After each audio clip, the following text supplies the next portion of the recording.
Peace and welcome to The Culture right here on the Black Star Network. I'm your host, Farajii. Thank you so much for joining us and being a part of the conversation. Folks, we got a lot to get to. It is Thursday, so we're going to be checking in with Hassan, Mr. Politics Giordano, to give us some of the latest information and updates about what's going on with the Supreme Court of the United States.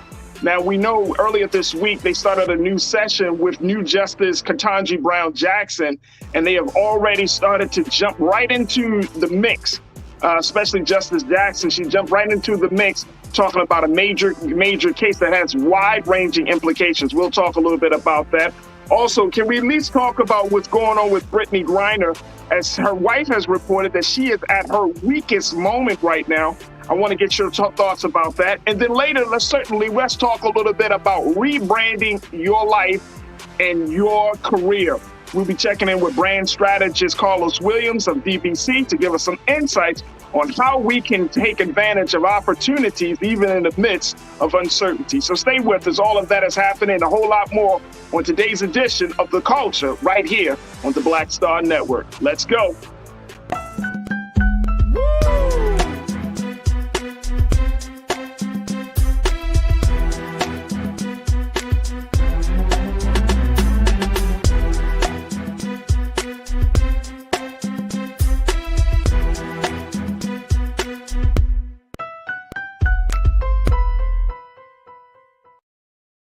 All right, folks, welcome to The Culture right here on the Black Star Network. I'm your host, Farajii. Thank you so much for tuning in this afternoon and being a part of the conversation. So much we got to talk about. Make sure y'all show y'all support before we jump into the conversation. Make sure y'all show y'all support for us for what we do here at the Black Star Network. If this is your first time or if this is your 1000th time, we welcome you to the show and welcome you to the platform. This is a Black-owned media institution. This is a platform where we have our conversations. And of course, this is a platform that's for the people, by the people. So your support is absolutely necessary. Check us out at blackstarnetwork.com. All right, folks, let's get right into it. It is Thursday. We check in with Hassan, Mr. Politics Giordano, who serves as the owner of DMV Daily Media Group, to give us some of the latest updates and his analysis about some of the big political stories. So let's welcome him now into the conversation. My brother Hassan. Brother Hassan, peace, bro. How are you this afternoon? What's happening, Captain? I'm just right. I'm still getting over the Baltimore Ravens giving up a big one this past Sunday, but it's all good in the hood. I'm not even going to discuss this with you right now, brother. Oh man, not going to discuss it. If y'all don't know, Hassan a huge Ravens fan. So am I, though. Yeah. Right. But yeah, we got a lot to talk about, folks. When we have these conversations, no conversation is complete without you. So make sure y'all get ready to post your discussion points in our chat on YouTube and on Facebook, and we'll make sure we'll get as many of your voices in as possible. But Hassan, let's talk a little bit about what's going on with the Supreme Court. Of course, this past Monday of this week, the new session of the Supreme Court started. There's a lot of expectations, a lot of fanfare, especially with new Justice Ketanji Brown Jackson coming onto the bench. And she jumped right in a very, very big way. First and foremost, let's talk about some of the big cases that this session is going to be posing for the Supreme Court. Might be, and I'm not trying to use this term loosely, but this might be one of the most historic sessions for a lot of different reasons, Hassan, because not just because of Justice Jackson being added to the bench, but also because of some of these big cases, these big decisions around voting rights, voting rights, you're talking about same-sex marriages, interracial marriages. A lot of big fundamental issues are on the agenda. But I wanted to start off talking about this first one, about what the Guardian has described as being one of the most terrifying cases of all is about to be heard by the United States Supreme Court. Take a look at this here, folks. Look at that. Boom. This is from the Guardian. And they're talking about this case related to a rule, and I want to throw this up there, Keenan, if we can. Let's talk about how this case of Moore v. Harper which could lock in right-wing control of the United States for generations. Here's what they said. The leading example of this disturbing shift is a little-known case called Moore v. Harper, which could lock in right-wing control of the United States for generations. The heart of the Moore case is a formerly fringe legal notion called the Independent State Legislature theory. This theory posits that an obscure provision in the United States Constitution allowing state legislators to set time, place, and manner rules for federal elections should not be subject to judicial oversight. In other words, state legislatures should have the absolute power to determine how federal elections are run without court interference. Ooh. Yeah, huge. So first, so I'm assuming, and tell me if I'm wrong on this, bro. You study political science. You know this much more than I do in some cases, right? Is this one of those cases where we didn't think that that would be a major game-changing case, because we've been kind of operating on automatic pilot when it comes to federal elections for so long, but then Trump happened, January 6th happened, and now this might be a game-changing case. Is that what we're looking at with this? It was going to be game-changing regardless. I think more people will probably pay attention because of what happened with Trump. But what we have is an evolving court, and it's a difference of opinion in regards to how the court should operate, and more so how the justices should interpret the cases that are coming before him. Now, if we go back in history, and I've talked about this before when we talk about Supreme Court issues, the Federalist Society, known at many of them as originalists, were these conservatives, and still are these conservatives, such as former judge. He tried to get on the Supreme Court from Ronald Reagan, and the Senate would not confirm him, but he was former U.S. Solicitor General Robert Bork.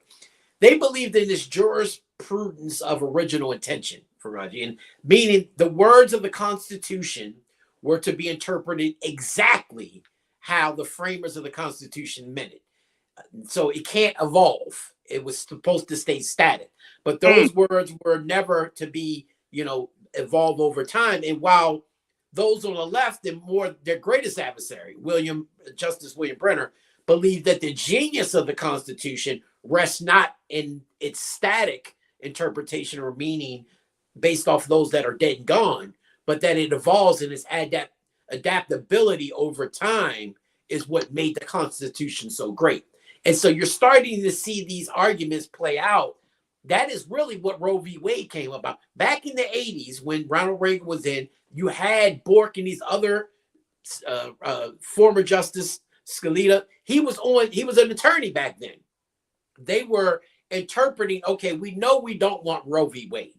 So how do we attack Roe v. Wade? In one argument to overturn it, or several arguments? And they were trying to figure out how we go about overturning precedents such as Roe v. Wade. And so you see people like former Chief Justice Harry Blackmun, who admitted, even during Roe v. Wade, that the words of the Constitution did not compel him and those voting in favor of Roe v. Wade to afford such protections to women. Because in the Constitution, it never mentions the right to privacy, but rather the court had said that over time, they began to recognize the privacies that are being afforded to U.S. citizens, and they afforded the decision of a woman's reproductive right as one of those privacies, right? So it was never a constitutional matter. So originalists are saying, if it's not written, it ain't so. If it ain't in the Constitution, I ain't going with it. And so what they realized is it's not the arguments they were making, it's the justices.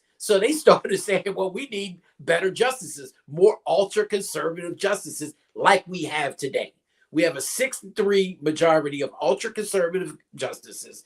The only one that might be fluttering is Chief Justice John Roberts, who at times may go with the liberals, but that's still a 5-4 decision, not in favor of what many of us would deem precedent in many cases. We saw it in Roe v. Wade. And so you said in the beginning of the show, this session is going to be ultra important because, cases like Moore v. Harper is something that goes under the radar. Everybody's paying attention to the Alabama case that we'll talk about a little bit later in regards to the gerrymandering and what that means for minorities. Everybody's talking about the affirmative action that's going to be taken up later on in this session. They're talking about the more high profile, but Moore v. Harper is just as important, if not more important, than some of these other cases that are before the courts, is because it speaks to how our society moves forward. Are we going to be a democratic society, or are we going to be authoritarian? Are we going to allow these courts and these legislatures across the country to begin to move in such a way that the citizens really don't have any real win, because you can't bring it before the courts? And part of Moore v. Harper, the basis of it, the heart of it is, as they're talking about, is that the legislatures will have absolute power. You cannot then challenge this in the courts. And the problem with that is the majority of the legislatures across this country are Republican-leaning legislatures who have a certain way of operating, a certain way of looking at things. And that means if you can't no longer challenge it, not only can they begin to do things electorally across the country, but as we've seen in the Trump case, when he tried to, many people don't understand the electoral process. Well, when a state such as Maryland says 10 electoral votes, right? So the popular vote, they vote, and whoever wins that popular vote, the electoral count, the 10 electoral votes will then go to whoever won the popular vote. But if this passes, what'll happen is you'll start to see states like Maryland, who may have voted popularly for the Democrat, then they'll say, no, we're just going to give 8 or out of all 10 to the Republican nominee. And there's no way to challenge that in the court system. And so what this is a further erosion of the Voting Rights Act. And that's part of the argument that's being made on the North Carolina law that we're going to talk about that's before the courts, that was argued just on Tuesday. But this one is one that I think, Farajii, we're going to see a majority pass this. And the reason why I say that is people don't realize that about 70 cases a year are heard by the Supreme Court. It's what we call a very lazy court, because out of 7,000 petitions, only about 70 of them get heard a year. Now compare that to Brazil, who hears about 100,000 cases a year. What? Think about 100,000 from Brazil, and we're talking about 70 cases in America. Wait a minute, hold on, bro. Very quickly, why is that? Is that because of the cycle, like how long the session actually lasts? Is not like a quote unquote year-round session. Why is that? No, part of it, and part of it is, our justices have felt like we only cherry pick the cases that we want to hear, whereas though Brazil's legal system is a little different. Once you appeal the way we appeal, you go to the lower courts. When it goes to their Supreme Court, they typically hear almost every case that comes before them. Whereas though our Supreme Court, if they did that, they would be doing about 7,000 petitions or 7,000 cases a year. But instead, they decide through a majority vote that we never hear and never see, but the justices decide on which cases that they want to take up. And the issue with that is many times, especially with these conservative majorities, the cases they decide to take up are usually cases that they want to get passed, that they realize either they want and they know that they'll get passed, or two, that they feel needs a higher court's approval, right? And so in cases like Moore, you're going to have a legal theory that's being argued, but you'll have justices who are letting their ultra-conservative biases weigh in on how they decide and how they vote in these cases. And recent history has shown us spectacularly that right-wing think tanks and their funders have found this out. Since the 80s, they have meticulously tried cases in a lower court knowing that they were either going to win, or if they didn't, that they were going to appeal it to a higher court and eventually get it to where they want it in the U.S. Supreme Court. Because once you have control of the Supreme Court, there is no other remedy beyond that. And if they feel like if we can get it through the lower courts and get it there, that we can find judges. It's basically like you're shopping judges, right? But in this case, they're shopping courts. They know if we can get it and we appeal it to the lower courts, to the higher court, we're going to get a favorable decision in many cases. And that's what they've been doing on many of these right-wing cases that, even as Roe v. Wade has been precedent, they knew that, okay, we'll take cases that strip away at Roe v. Wade. And at some point, we're going to get a court that's going to be in our favor, that's going to overturn Roe v. Wade. They've been attacking Roe v. Wade since the 80s, since Ronald Reagan has been president. And they've been chipping away at it. And they finally got the court that they needed to overturn what many thought would have been precedent for our lifetime and even beyond that. Wow. Let me take some comments very quickly before we take our first pause today. Taylor, you checked in as we've been talking to Mr. Politics Hassan Giordano about this Moore v. Harper case, which can be a game changer on how states look at federal election. Take a look, Taylor. You said it needs to be amended. Real Brooklyn, you checked in, my guy. You said, what's the difference between this and the poll tax era and the system of the racist origins of the Electoral College, which still empowers white Southern mentality till this very day? And then Taylor, you came back and said, interpretation of the law will be problematic from now on. It's a form of manipulation. Wow. All right, so let's kind of break this down, Hassan. First and foremost, where should we stand on this? Where should states stand on this? Where should Black folks and citizens stand on this? Do we need to really? Does this legislative state theory? Does this really need to be amended or changed in any way? Well, the problem is we can stand any which way we want to, but it's not going to mean anything before the justices, right? Because they supposedly can't be swayed politically by any types of rallies and things of that sort. Congressionally, we can try to, possibly do something. But I don't even think congressionally, legislative wise, because these are theories that are being argued. The Independent State Legislative, the ISL, that's a theory that they've been put in place. And it's a theory that really goes to the fabric of state legislatures. So the best way that we can kind of fight back against the ISL theory is to be able to retake control of the legislative chambers across the country. Because again, many a times we look at the congressional and the national elections, but it's the state that we always, they said a long time ago, all politics are local. And so you got to look at the state legislatures. Many of them, again, are Republican controlled and Republican leaning. So in this particular instance, you will really have to kind of fight against retaking control of the legislative chambers, especially in the southern part of America. And what's about this whole poll tax era? When Real Brooklyn checked in about that, what's your take on it?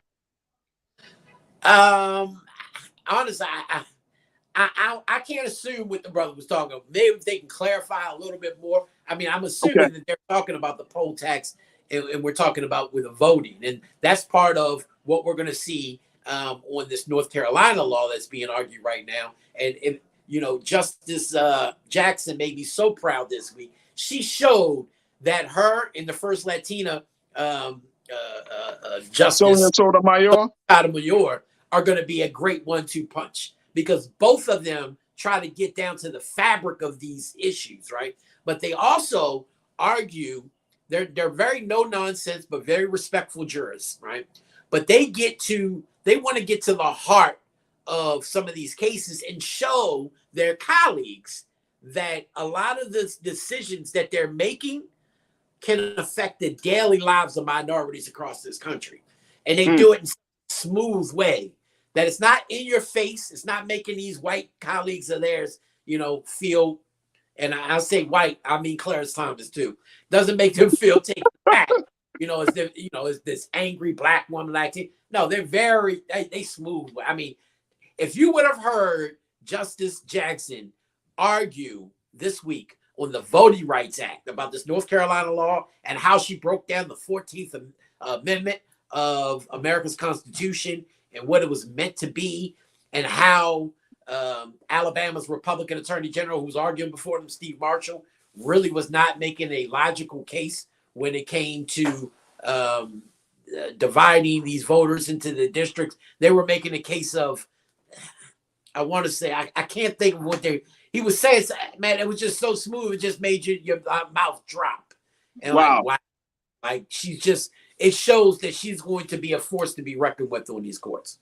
Absolutely. Race neutrality. That's what it was. Race neutrality. That's okay.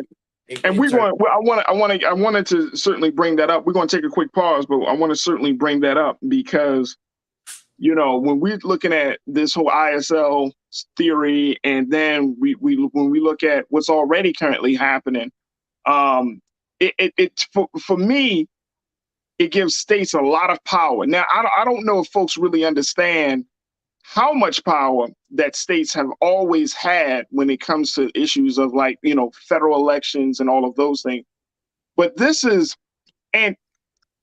so big to me because, like, back to your point very quickly, you said we got to get more of our people into state legislators. We've always been seeing a couple of things. You know, when you deal with civics and politics, you've always been told to look at the presidency, look at the presidency. And over the past few years, we've now been seeing all politics is local. So it's about local. Now we're starting to see the conversation going and say it's not just local in the city or the county that you're in. It's really the state.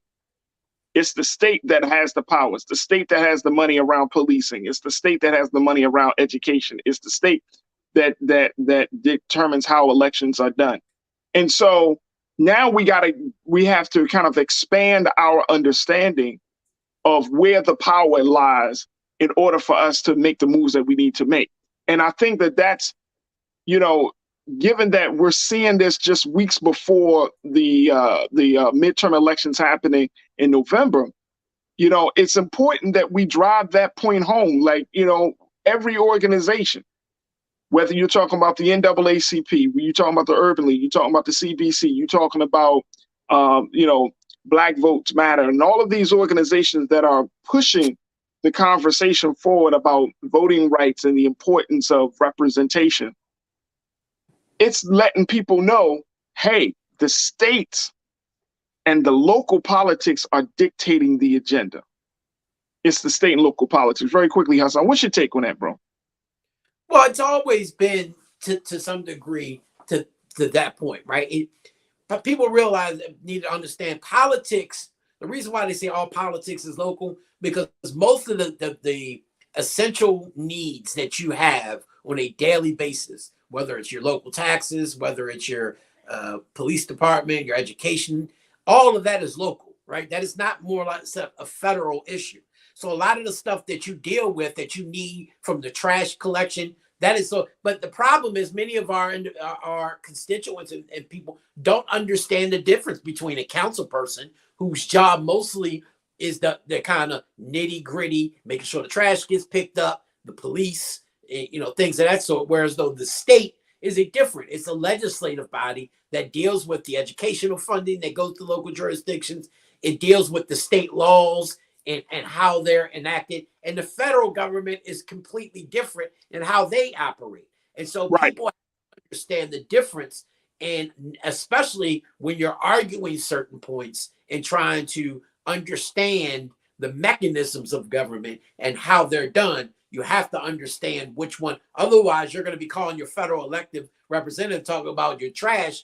And they're going to be like, what are you talking about? Why are you calling me? Right. And instead of doing their job and saying, you know what? You're my constituent, so I'm going to make sure you get with the council person that's in your district, because that's their job, that's their responsibility. But I'm going to take it upon myself to connect you with their aid to make sure that gets done. That's the type of elected leadership that we no longer have. It's like, why are you calling me? I ain't got nothing to do with that. Goodbye. You know, and nothing's getting done. And it frustrates the average voter who thinks like, okay, well, they're just telling me to go kick rocks. So why am I even going to turn out the vote when I can't get nothing done? That's right. Political end. That is absolute facts. All right, folks, we got to take a quick pause. When we come back, more conversation with Mr. Politics himself, Hassan Giordano. Let's talk about little bit more about what Justice Jackson is doing and the impact that she's making on the courts. Let's talk about some of the other big decisions that need to be made. And certainly we want to hear from you. So make sure you continue to post your comments in our YouTube and our Facebook chat, and let's continue the conversation on the other side. So stay with us. Stay with us. There's a whole lot coming up in the second 30 of The Culture right here on the Black Star Network.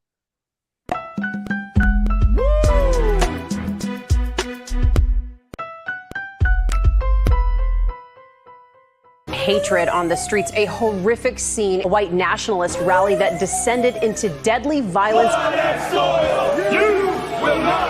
White people are losing their damn minds.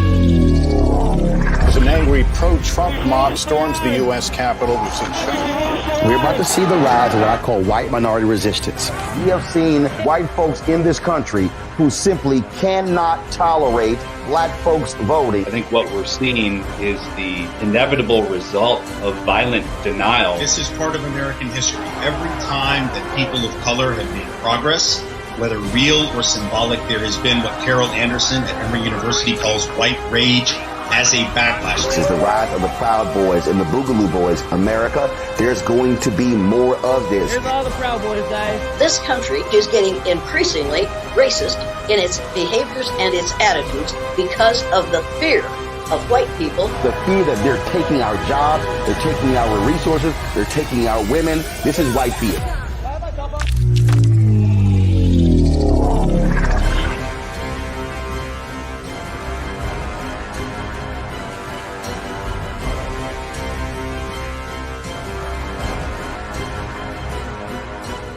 When we invest in ourselves, we all shine. Together, we are black beyond measure. When you talk about blackness and what happens in black culture, we're about covering these things that matter to us, speaking to our issues and concerns. This is a genuine people-powered movement. There's a lot of stuff that we're not getting. You get it, and you spread the word. We wish to plead our own cause. Too long have others spoken for us. We cannot tell our own story if we can't pay for it. This is about covering us. Invest in black-owned media. Your dollars matter. We don't have to keep asking them to cover our stuff. So please support us in what we do, folks. We want to hit 2,000 people, $50 this month, raise $100,000. We're behind 100,000, so we want to hit that. Y'all money makes this possible.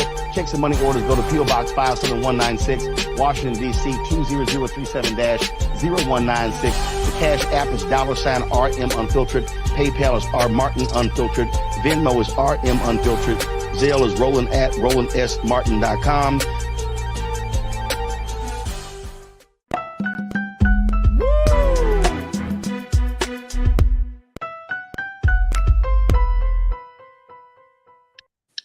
All right, folks, welcome back to The Culture here on the Black Star Network. We've been talking to Hassan, Mr. Politics Giordano, who serves as the owner of DMV Daily Media Group. He's joining us every week on every Thursday to give his analysis about political topics and new developments in that space. And we wanted to have a conversation about the history that is being made this week as Justice Ketanji Brown Jackson has now been officially serving on the court for the past few days. The new term started, the new Supreme Court session started on Monday.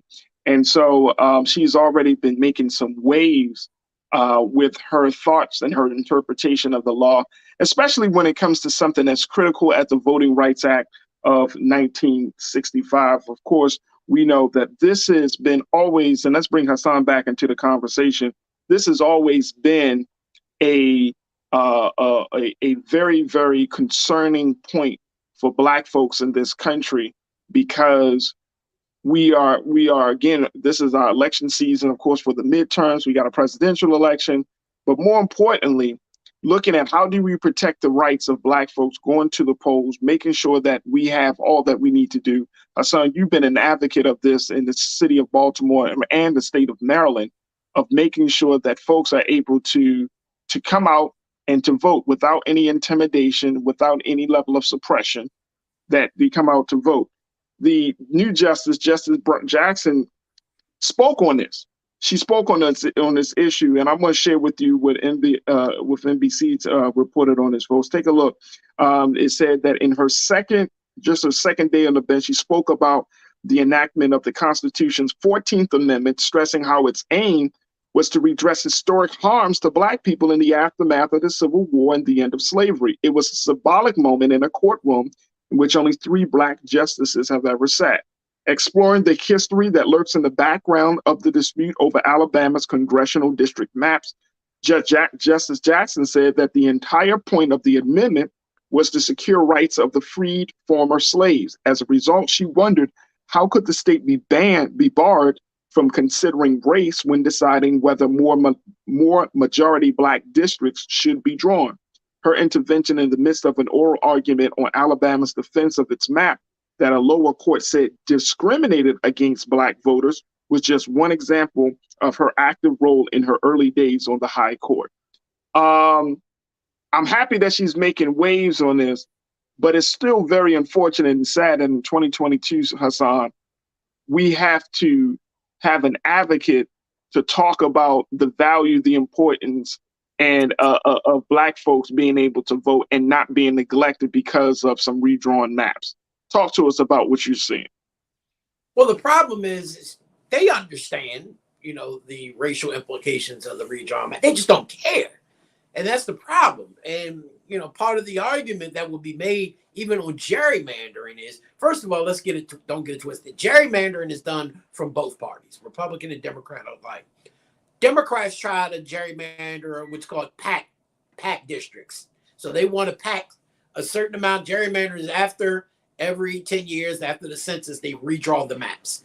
And instead of having common sense and having nonpartisan commissions draw the maps based off of fairness, based off of geography and things of that sort, you have these political operatives, most of them elected themselves, who are drawing the maps based off of packing certain parties into a certain district to make sure that they win that district, right? It's done across the country. It's been done by both parties.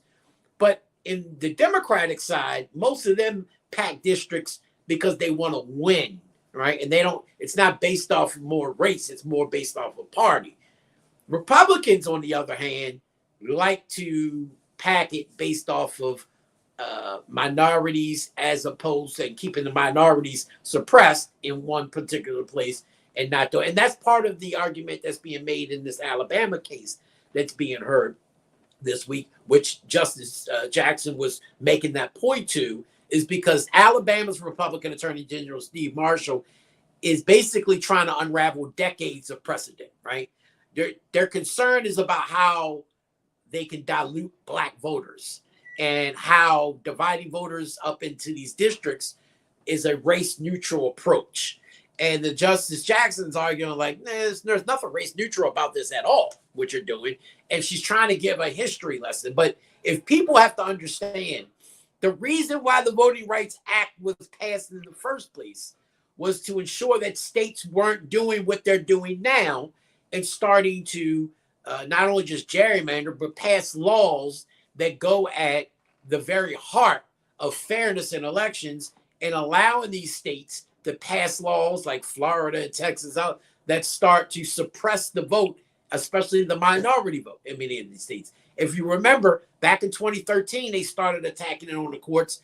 They stripped and really gutted the Voting Rights Act when the key provision of the Voting Rights Act was taken out altogether, which is the federal oversight, that no state would be allowed to pass laws that the federal government and the DOJ deemed that was not beneficial to a group of voters. They gutted that in 2013. Just last year, the Arizona case that they passed made it more difficult to bring cases to the court under Section 2 of this Voting Rights Act. And so this particular case, Farajii, this map really violated what the NAACP from North Carolina has argued, that it violated the Section 2 of the 1965 Voting Rights Act by discriminating against Black voters. They're saying that African-American voters make up about 25% of North Carolina's electorate, that they should have, of the districts drawn, they should have been drawn to be able to have 2 districts with African-American or what they call minority-majority districts, as opposed to just 1. Now think about it. You're arguing for one more district out of just one, right? They have 13 congressional districts. And here's the interesting part. Out of 13 congressional districts, this is a state that's went Democratic over 50% in the last several elections. And yet the Republicans control 8 out of the 13 congressional district seats there in North Carolina. So it shows that it's not working fairly. It's working for a particular party, but it's not working fairly on behalf of the people. But the sad part is the justices aren't going to look at it like that. They're going to, quote unquote, look at it from a legal aspect. But let's be honest, after they've all but stripped away entirely the Voting Rights Act, we're to a point now that states are being given the rights to not only gerrymander states across this country without recourse, but also to pass laws that effectively strip away the voting rights, as your viewer was saying earlier, which I think he was talking about when we're talking about the poll taxes. Nothing has changed. They just use a different terminology now. It's not called poll tax, but it's basically exactly what it is, just a different terminology. And it's sad, but at the end of the day, it is what it is.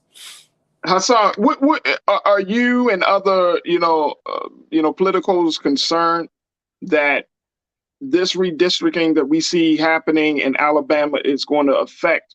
It may spread into other states, because I also read that in state legislatures, Republicans control 30 out of the 50 state legislators in the country.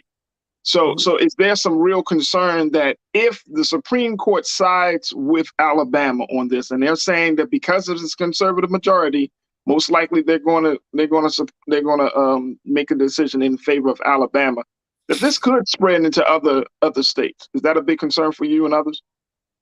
Oh, absolutely, because it's going to set a precedent that I guarantee they're not going to try to overturn that type of precedent. But here's another thing. See, the lower courts have agreed with the NAACP and the voters of North Carolina.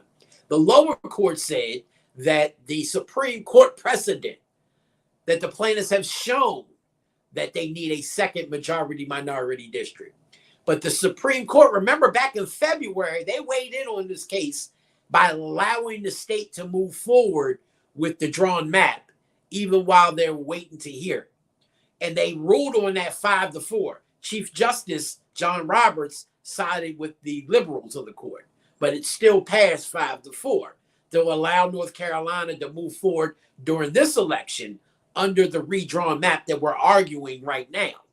So if the justices back in February allowed the state to move forward with that map, I'm almost certain that most individuals who pay attention and watch the courts pretty much have said that this court is probably going to go right back along with at least the 5-4, if not a 6-3 decision on behalf of the Alabama Republican Attorney General, Steve Marshall, allowing for this to take place and move forward. And yeah, Farajii, you're going to see this, if you haven't already, we've seen it really happening across the country, but it's going to get worse.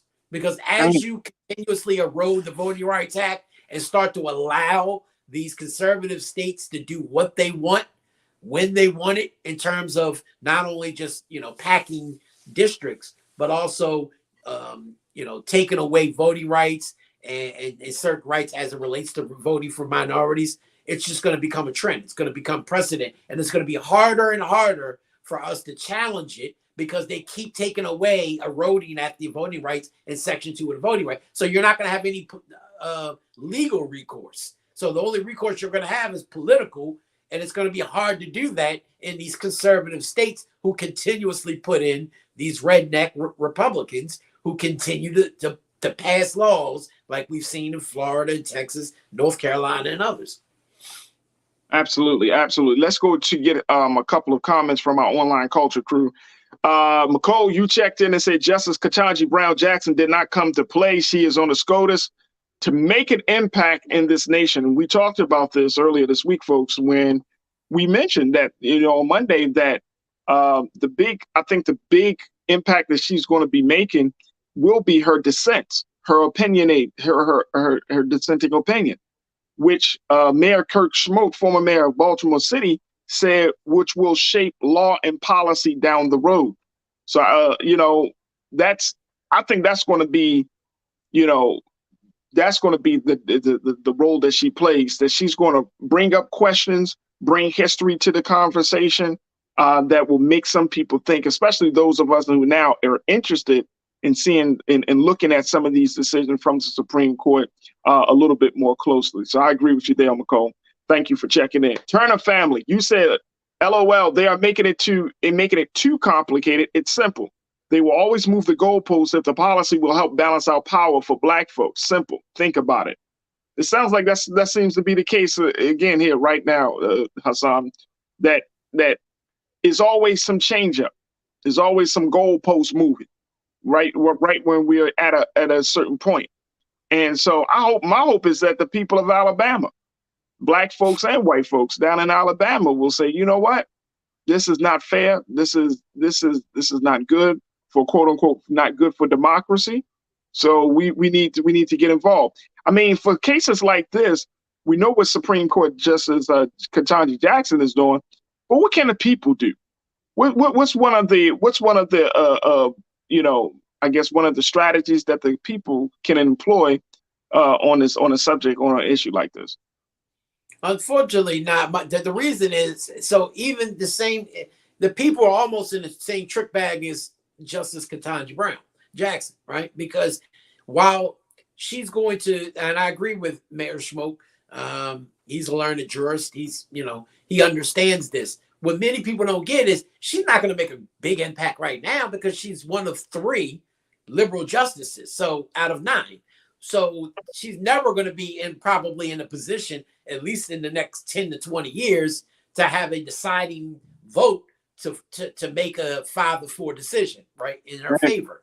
So her dissenting opinion will mean a lot, because it might not mean a lot on the case before them, but it's going to mean a lot because dissenting opinion goes to legal scholars. It goes to making better policy in the future. So it helps from that level, but she's not going to make any impact on the court itself. That's why, they sat back and the white justices, you can have your Black justice all you want.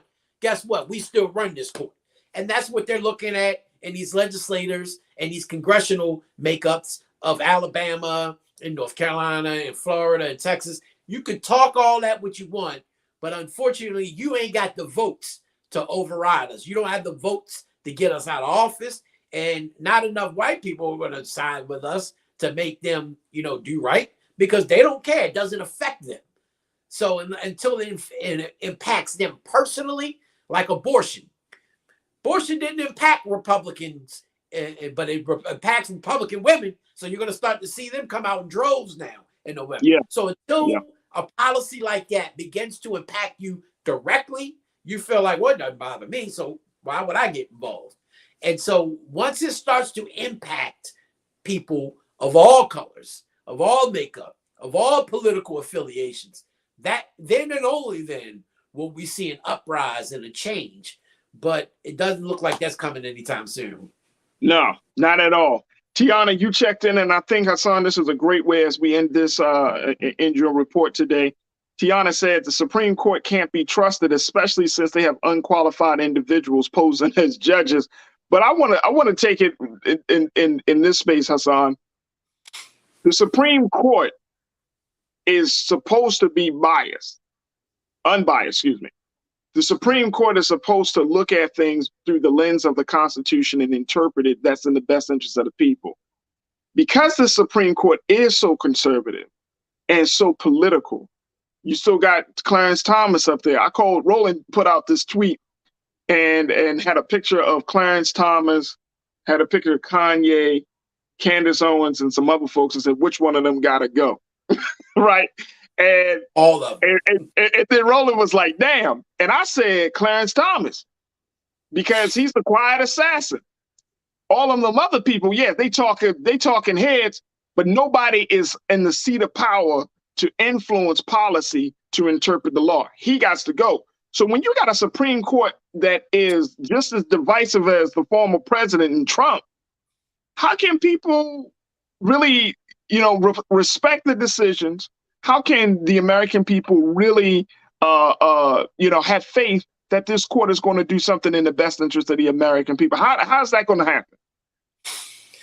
Well, I can tell you that, look, it's not going to make you have faith all of a sudden. I mean, most people who are pessimistic about politics and government are that way for a reason. And nothing that's going to be said or done on this program or in government or in these courts is going to change that overnight, right?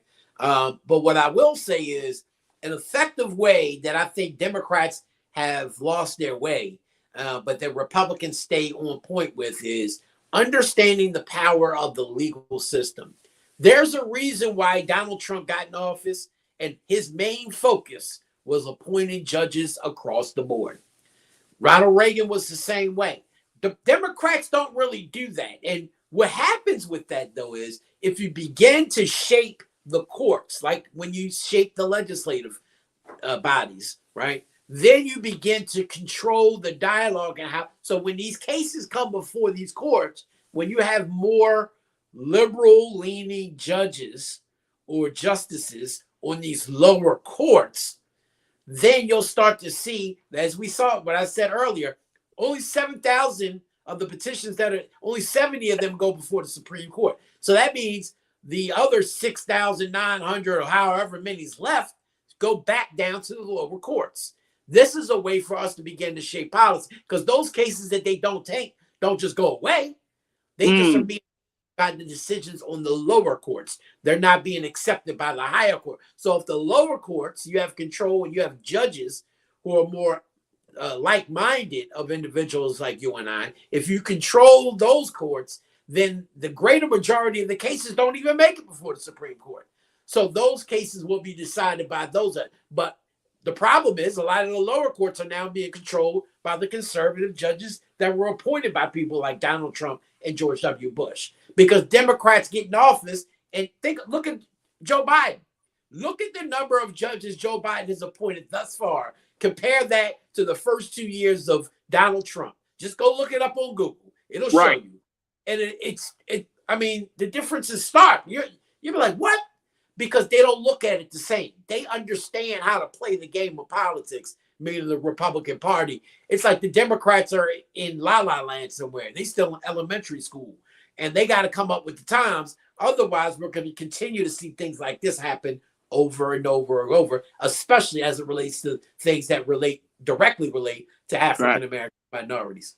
Absolutely. All right, here's something else very quickly that came across the wire, and I don't know if you saw this or not, but it was just announced a little bit ago, just like a few minutes ago. President Biden, and I know this is the loop. We didn't discuss that we were going to talk about this, but I know you can speak on this, Hassan. You're the guy for it. President Biden has announced that he is pardoning thousands of Americans convicted of what he calls simple possession of marijuana under federal law, as his administration has taken a dramatic step towards decriminalizing the cannabis and addressing charging practices that disproportionately impact people of color. This just came out, folks. Hassan. Mm-hmm. They're pulling out all the stops with this feel good, do nothing policies from this administration. Wow. This sounds big. Now, look. I'm part of me, and I know, Brother Roland going to talk about this. We're going to come back and talk about it tomorrow. But on first take, on this, as this just came out across the wire. What's your take on this, bro? Like, is this like you call it feel good politics? Is this feel good politics, or is this going to be something of substance that's going to change the game, especially for black men and boys?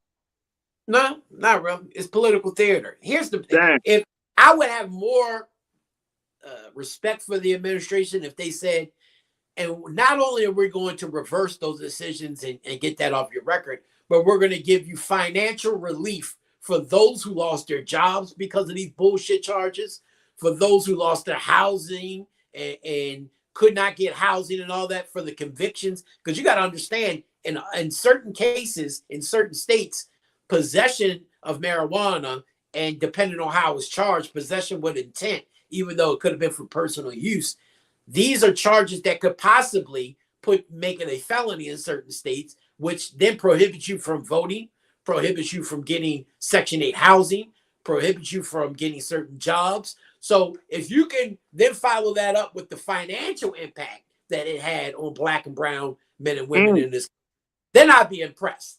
But this is nothing but political theater ahead of November 8th to act like we're showing that we're trying to do something for you, to hope that these individuals who normally may not have came out to vote, especially might not have voted for Democrats, are going to now somehow turn out the vote because you did this. And unfortunately, it's not. We need to have a comprehensive, because this is nothing but executive authority. I want comprehensive legislation passed by Congress that makes marijuana legal in this country, that takes away the past criminal convictions. I don't care what you look like, but we also know that the majority of that look like you and I, and then gives financial relief to those who are impacted by that. Otherwise, what's it going to do? Nothing. Yeah, the president said in a statement today that no one should be in jail just for using or possessing marijuana. Too many lives have been upended because of our failed approach to marijuana. It's time that we right these wrongs. And also, according to the White House, no one is currently in federal prison solely for simple possession of the drug, but the pardon could help thousands overcome obstacles to renting a home or finding a job. And I'm thinking that this might add some momentum to states attorneys that those progressive states attorneys that have spoken out and saying that they're not going to charge local citizens with possession of marijuana. So I'm with you. I want to see some concrete, things put in place. And again, this just came out, so they may roll out a number of programs or a number of things.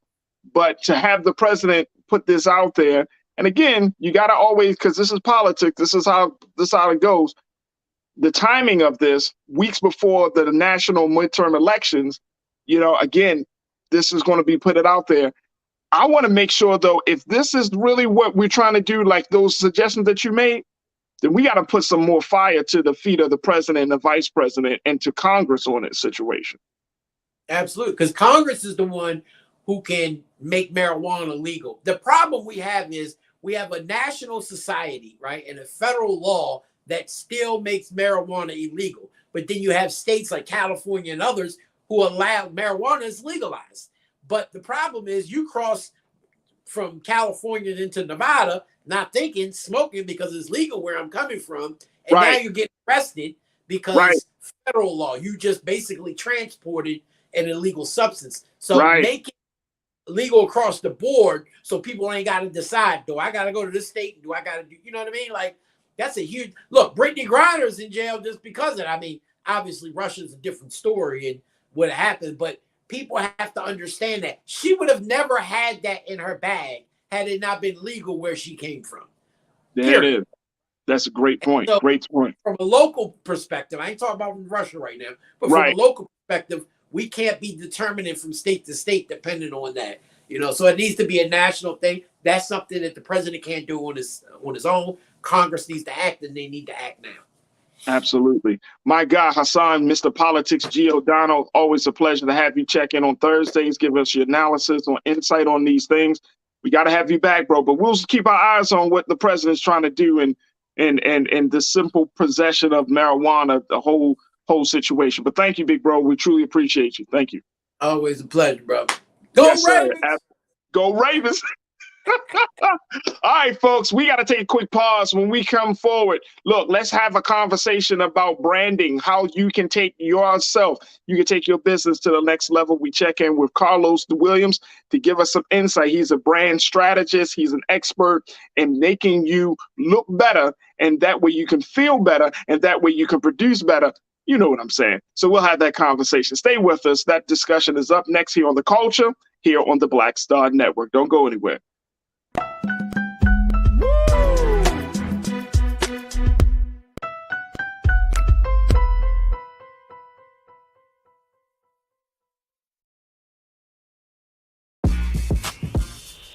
When we invest in ourselves, our glow, our vision, our vibe, we all shine. Together, we are Black beyond measure. Pull up a chair, take your seat. The Black Tape with me, Dr. Greg Carr, here on the Black Star Network. Every week, we'll take a deeper dive into the world we're living in. Join the conversation only on the Black Star Network. I'm Deborah Owens, America's Wealth Coach, and my new show, Get Wealthy, focuses on the things that your financial advisor and bank isn't telling you, but you absolutely need to know. So watch Get Wealthy on the Black Star Network.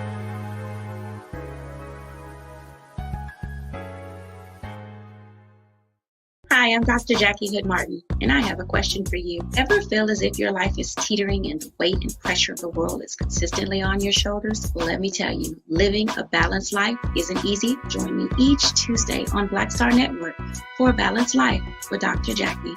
We'll laugh together, cry together, pull ourselves together, and cheer each other on. So join me for new shows each Tuesday on Black Star Network, A Balanced Life with Dr. Jackie.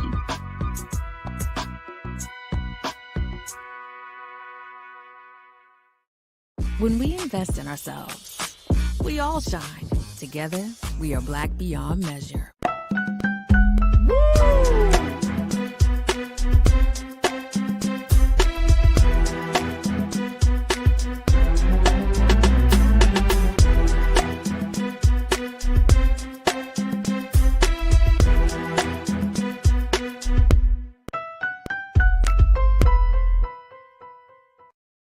All right, folks, welcome to the second hour of The Culture right here on the Black Star Network. I'm your host, Farajii Muhammad. Thank you so much for tuning in. Big shout out to all of our new viewers.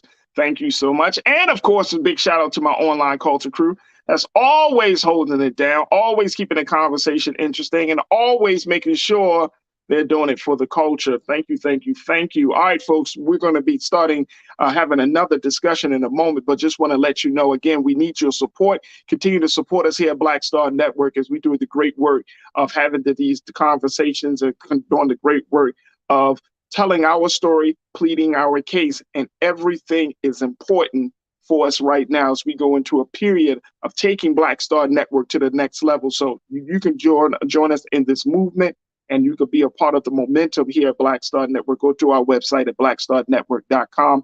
Also, follow me on all of my pages. I'm on Twitter at Farajii. I got a little situation going on Twitter right now. You boy, when you talk about cultural stuff, Black folks get in there. Dang, I'm telling you. Man, the conversation has been wild, absolutely wild. But y'all can check it out on my Twitter page right now. Also, you can hit me up on my Instagram at The Real Farajii. Would love to connect with y'all. And on Facebook, I'm at Farajii Muhammad. But yo, check out the Twitter joint because the conversation, all I said was put out something about the N-word and woo. That's all I can say. Check it out. All right. Let's shift gears. Let's have a conversation about how you can take your life, how you can take your career to the next level with a simple stroke of a pen. It might be a click of a button, or the purpose is to rebrand yourself as being one who can do it all, who can multitask, rebrand yourself as one who can make a splash in any industry that you want to go into, but you want to stand out among this very, very highly competitive market space that we're finding ourselves to be in. So we wanted to bring in an expert to talk to us about what that means, rebranding our lives, rebranding our career in the midst of so much uncertainty. We have with us super branding strategist, Mr. Carlos Williams, who's the founder of DBC, which is a brand strategy agency. This is a company that is a creative branding agency that is headquartered in the heart of New York City.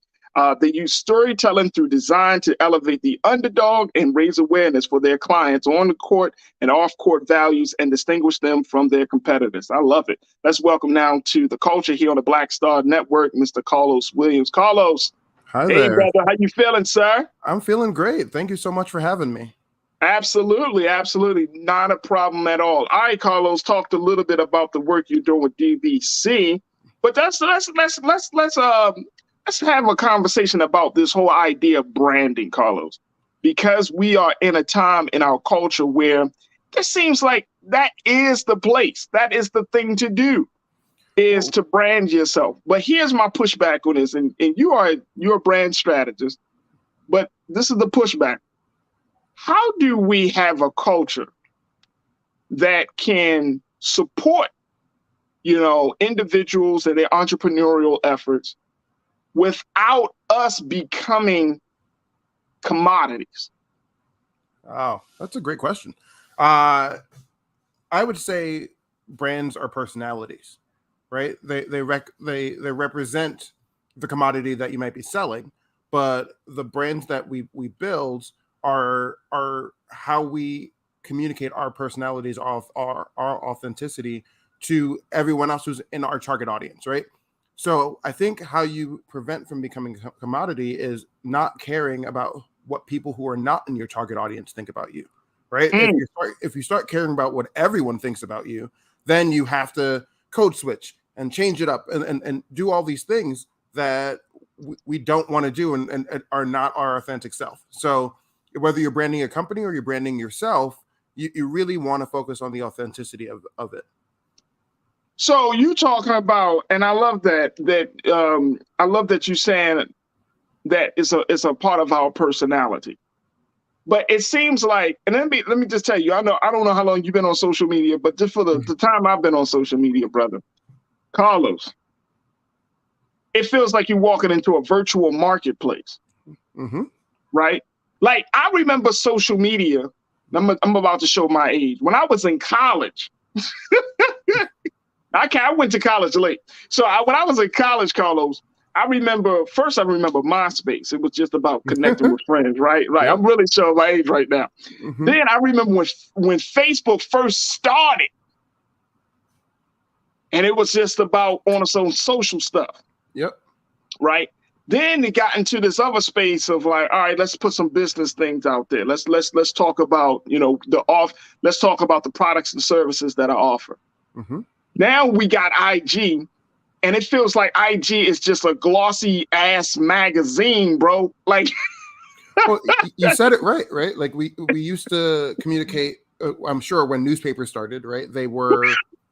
They were just information. Yeah, right. Like they were just ways to get information out there. And then if you have eyeballs on it and you need to sell a product, put it where the eyeballs are. Right.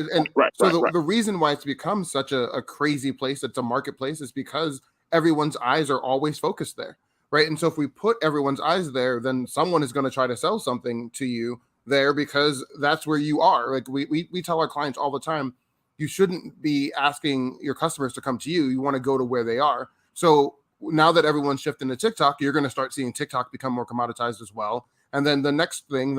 And so people are just chasing those eyeballs and chasing the ability to get 15 seconds of your attention. It used to be, can we get 30 seconds of your attention for like a minute of your attention? And now we're really down to that if it doesn't happen in the first few seconds, people are moving on to the next thing.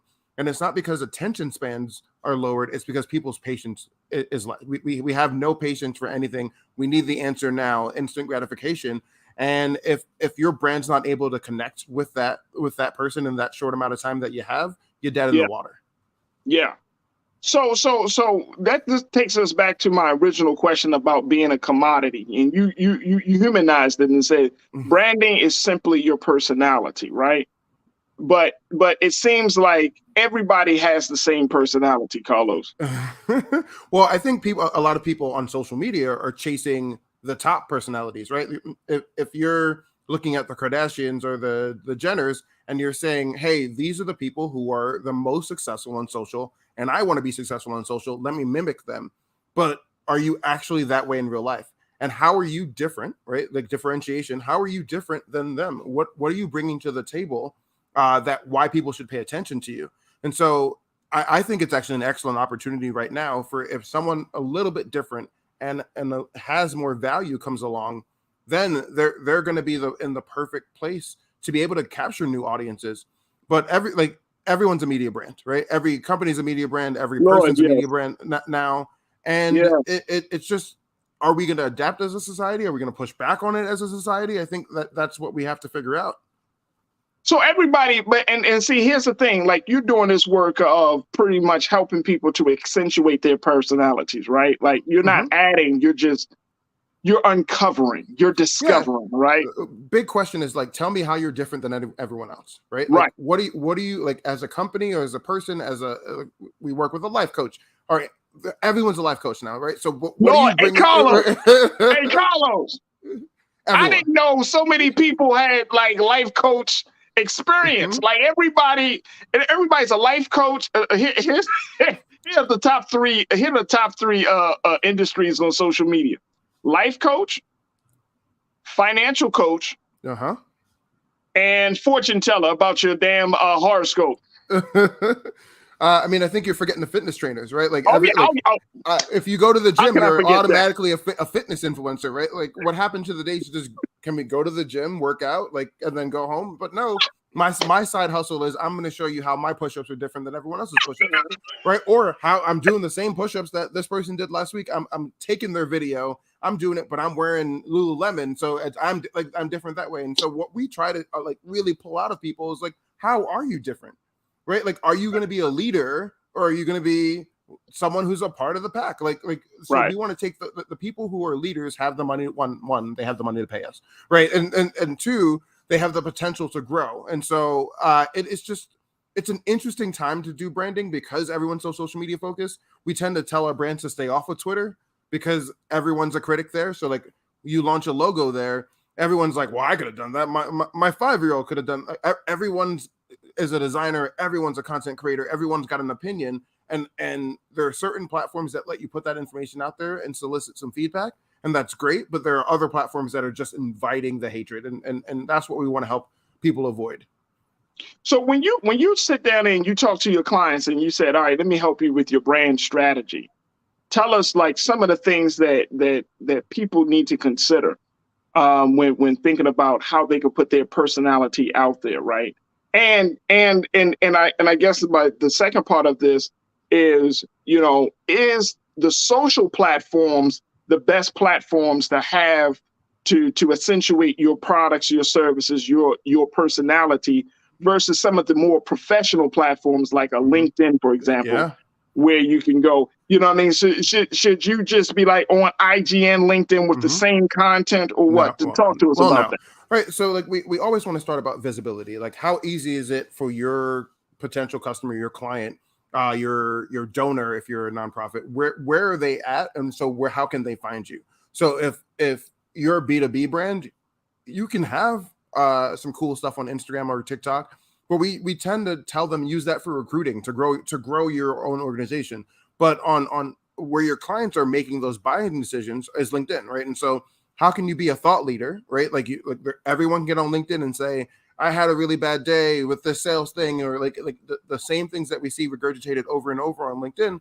You can do that all day, or you can bring something different to the table, right? Like, so can you be visible? Can you be different? Can you be authentic? Can you be transparent, which is how easy is it for people to understand what you do? And then lastly, can you be consistent, right? So if you can cover those 5 things, say those 5 for me again, Carlos, because I think that's dope. Right. So visibility, distinctiveness, transparency, authenticity, and consistency.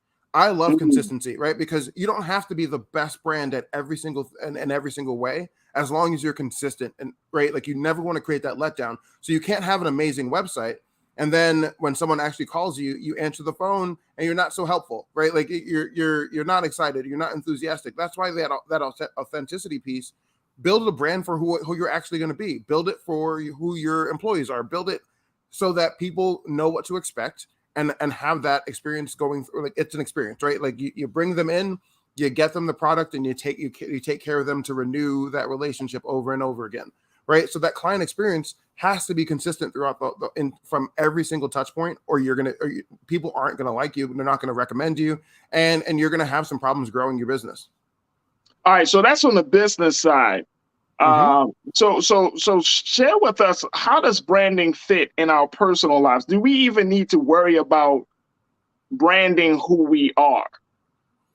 Well, it depends on how many people you want following. Like if you're an introvert and you want to hide from the world, then no, you turn your brand. Well, I mean, you can make your brand about you being introverted, but you can also just turn it off, right? You don't need to be perfect at every single step of the way. And sometimes when you want to be really amazing and out there, you don't need to be perfect at every step of the way.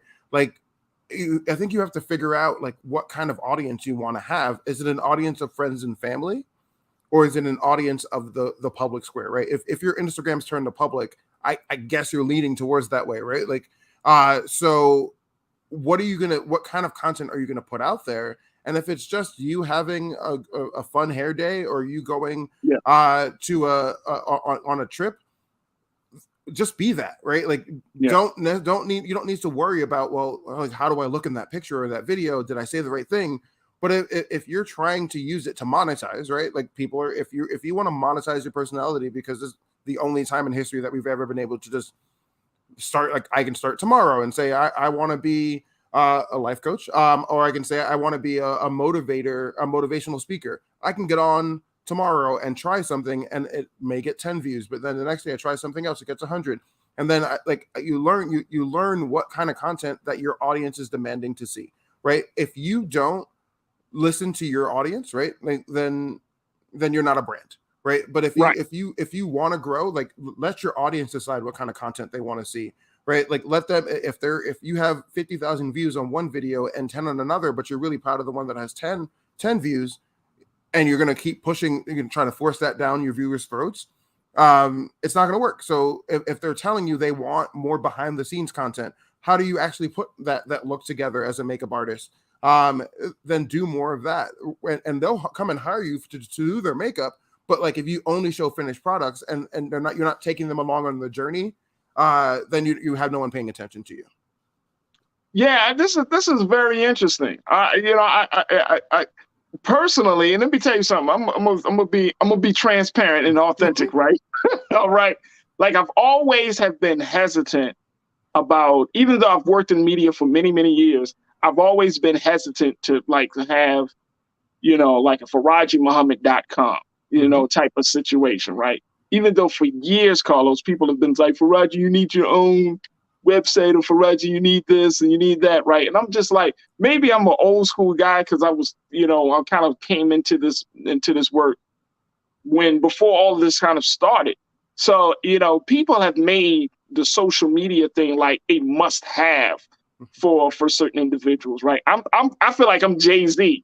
Like, I'm engaged. Well, he doesn't engage at all, because he doesn't. But I'm going to engage. Right? He doesn't have to. But there's always been this hesitancy of like selling yourself, quote unquote. And so, I've always kind of pushed back on that, because I've been one of those individuals who, like, I'm going to let the content speak for itself. I'm going to let, if you watch my show, you will see what we have to bring to the discussion, what we bring to the conversation, instead of, hey guys, like, you got to do all these tricks, like, hey guys. But I don't know, I'm starting to change, and I have to be honest, I'm changing a little bit in understanding the dynamics of things. But then I keep my eyes on where we are culturally, that, we have been at one point, it was like social media, put yourself out there. But then I'm starting to see that there's a level of resistance from that, because people are quote unquote taking social media breaks. They're taking hiatus. They're not as involved in that space as much as they used to be.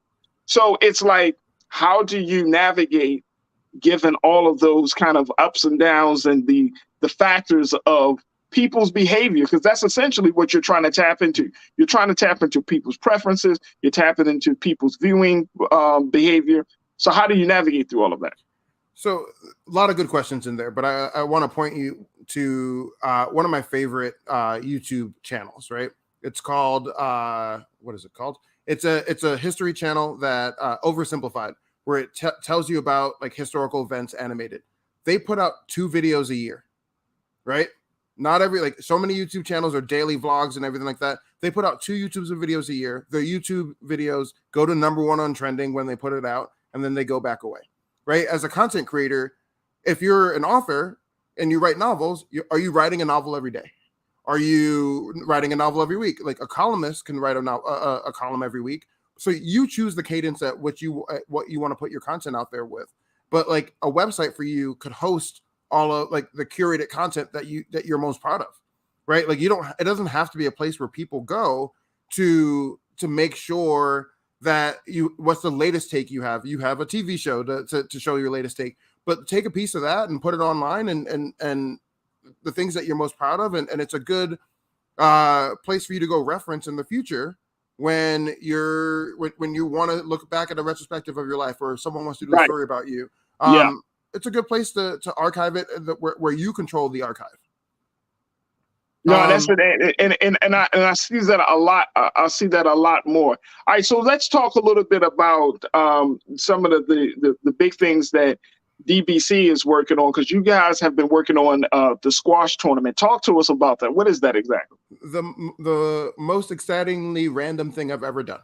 So we for the last 6 years, we've been branding 2 squash tournaments, one in New York, one in San Francisco. And it's a sport I never played, right? It's a sport that typically people like us don't have access to. Oh, that's squash. Oh yeah. That's squash. Okay. I've heard of the game. Okay, yeah. All right. I'm sorry. Go ahead, brother. Yes, sir. Yeah, right. So we didn't see a lot of people that look like us, but squash is actually one of the fastest growing sports in the inner city, right? It's a very urban sport. And they've taken the initiative to put squash in inner city schools. So you have programs like Squash Drive, City Squash, Squash Busters, all these things that are growing the future generation of kids in American kids in squash, right? Like it's used to be a very American dominated sport. For the past decade or so, the sports best are coming from outside of the US. So we have 2 best in class displays of squash in America. We just wrapped up one in San Francisco this past week. And we had an American star, one on the women's side, and an Egyptian star, one on the men's side. But like, how do we bring these athletes to the forefront and really put them on display? Highlight the sponsors that make the sport happen. It's such an interesting challenge to be able to keep it fresh every single year. And then coming up this January right in Grand Central Terminal, which is hard to believe, the stadium will be built. We'll be there for a week, and it's the 25th anniversary of the JP Morgan Tournament of Champions in Grand Central. So super exciting project to start thinking about.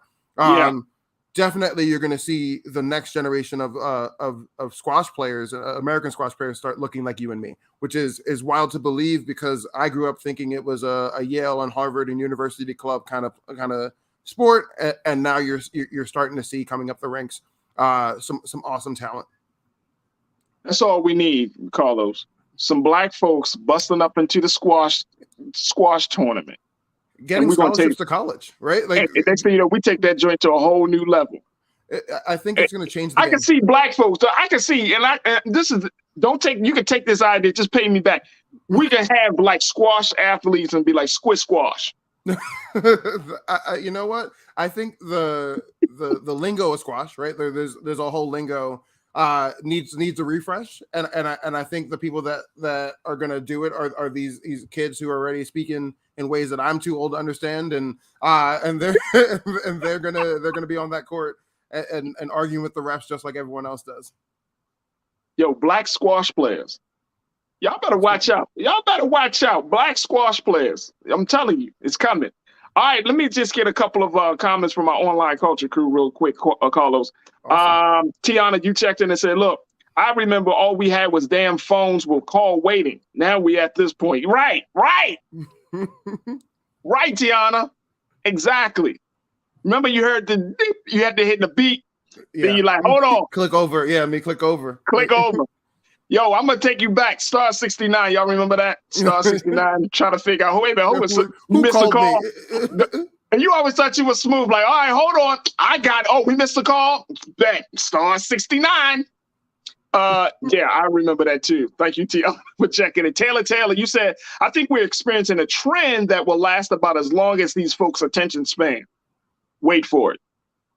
I think she's right. You think she's right? Yeah, absolutely. Like, we'll be on to the next thing very quickly. So I think the hopefully the days of being an influencer just to be an influencer are over, right? Like, what value are you bringing to the table? And because they're going to be a certain point where there are going to be so many influencers that you won't be able to look up and understand who's different and who do you want to follow. Right, exactly. Taylor also said, seems like everybody wants to get rich via a social media, following by talking. So how does a brand strategist like yourself, Carlos, how do you deal with that? Because that seems to be the trend right now, that everybody's looking for a come up through social media. And I'm not talking about just doing like fashion videos or even beauty product videos. And that might be the thing, right? Like, you know, and I always kind of make this joke that sometimes we want to be like walking billboards. Like, yes, I'm trying this new product and I'm dressing with this and I'm going to this place, this site to get my clothes.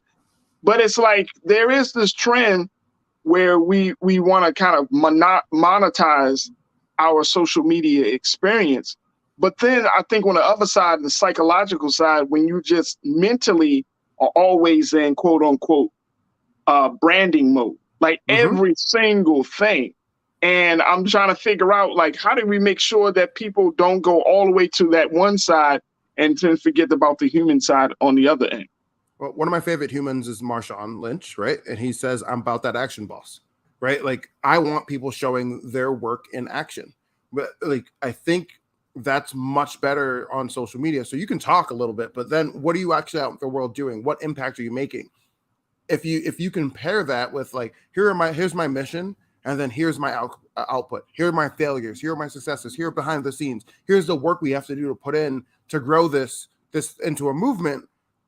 That I think that's perfectly okay, right? Like if you're only talking, there's so many like good parody videos right now on TikTok floating around of people who are mocking these people who only talk and tell you to quit school and drop out of college, buy your apartment, like they just tell you things that are unrealistic, right? What do you have to do to get there? Like and if you make this sacrifice, like show the other side. Like you sacrificed your weekends to work on your side hustle. You sacrifice time with your family to make sure that they have a future, right? Like don't just show the glamour and the glitz, because then it makes people just think that's all there is. But there's hard work that goes on the other side.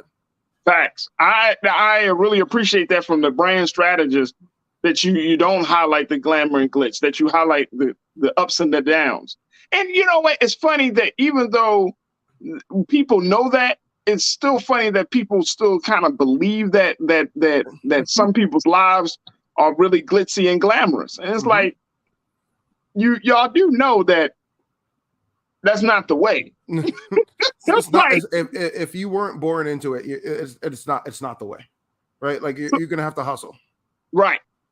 So, all right, let's talk about the I guess the age of your clients and how we should kind of move forward. Like, what's a good age that we should have that a person should get involved in branding themselves? Are you talking? Because we see babies, of course. We know that babies are out there opening up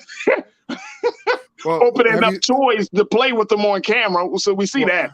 Have you seen tuition prices, right? Like, so if parents, this might be the strategy for parents to get their kids to pay for their own tuition by putting them out there and getting them brand partnerships. Hold on, Carlos. Yeah, okay. Hey, Carlos. Hey, Carlos. Carlos, my guy, Carlos, brother. If parents put their children out there on social media platforms, we got a couple of different considerations that we have to make. One is, of course, safety and welfare, like well-being, right? Two is, do you really expose your child to that medium so early, where we have seen that it can become addictive? Like, I don't know about any else's children, but does anybody else's children ask for YouTube? Like, I see a lot of phones in babies' hands in the supermarket. Y'all see, does your child like, hey, they don't even say your name. They just be like, hey, phone, YouTube. I mean, so there's got to be a balance in all of that, right? Yeah, screen time. Right, you're seeing a lot more devices having that screen time setting where you can control your child's screen time. And I can't tell you how to raise your child, but we've seen child actors have success from our generation, right? Like, and we've seen them have massive failures. And so, are you doing it because the child wants to do it, right? Like there was that YouTube family a couple years ago that was accused of abusing their children by making them do all of these vlogs against their will, right? So are the kids actually in love with performing? Then sure, I think it can be healthy. It can, like, you definitely should monitor them. But like, if you're making your kid do this because you want to be famous, right, or you want to be the stage mom, it's not a good thing. And then I think the more exposure your child gets, the more you're opening up to comments of like, well, do they actually want to do this? And people are but if you're getting like 10 views on every single one of your kids' TikToks, stop, right? Like it's not necessary for you to do. Right. So there has to be some moment of clarity. There got to be some reality that has to set in at some point that your child may not be the next kid influencer. Mm-hmm. Well, I mean, if you think about it, they used to have to go to auditions, and if they failed every audition, then they stopped being a child actor. But now you can just put a phone in their face every single day and then say, we're going to keep pushing on this until someone finally notices. But maybe the audience, again, if the audience is telling you they don't want this content, move on, right? Like if your child is telling you they don't want this. Don't move on, sir. What you know, you don't move on. They just don't see talent when they see it. So I'm going to jam it down their throats until they recognize my baby got talent. No, they ain't my baby. They don't have talent. You don't have the talent to see me, Carlos. That's and everyone has a platform now to be able to yell that, right? Like, you guys are just jealous. You're haters. Like, oh, stop. Like, not everyone is meant to be famous, right? Like, hey, Carlos, I say it all the time. I wish somebody would be like that, just jump in front of the camera like, y'all ain't liking my babies and stuff. Oh, you haters, huh? You hate children. You must hate children because my baby can sing. Yeah, man, it's so many different things that you got to consider, especially when you're talking about branding, using strategy. So many things. All right, Carlos, we appreciate your time. What's the best way that folks can get in touch with you and the work that you're doing, brother? Our website is studiodbc.com, and we're on Instagram at studiodbc as well. Check it out. There it is, Carlos. That's amazing. There's tons of great information. There's a way to get started with us. We hire directly from there as well. If you're creative, plenty of roles that we're going to be popping up over the next few weeks and months and years. But yeah, love for everyone to stay in touch with us. Definitely connect with us on Instagram. We're going to grow TikTok at some point these days, but our focus is really growing with brands of all sizes. I love it. I absolutely love it. Check it out, folks. And you check out DBC. You can see the website. But especially if you're seriously interested in taking yourself, taking your business to the next level, this is what you need to do. Brand strategy is evolving. That is absolutely correct, folks. And so if you're going to go into and talk to a brand strategist, talk to a Black one. Talk to a Black one that understands, where you come from, understand our culture. Carlos, you have been very insightful, brother. Thank you so much. I'm looking at some of our culture crew comments. Taylor said, you two can be a Honey Boo Boo nowadays version. Man, oh man. She started it all, didn't she?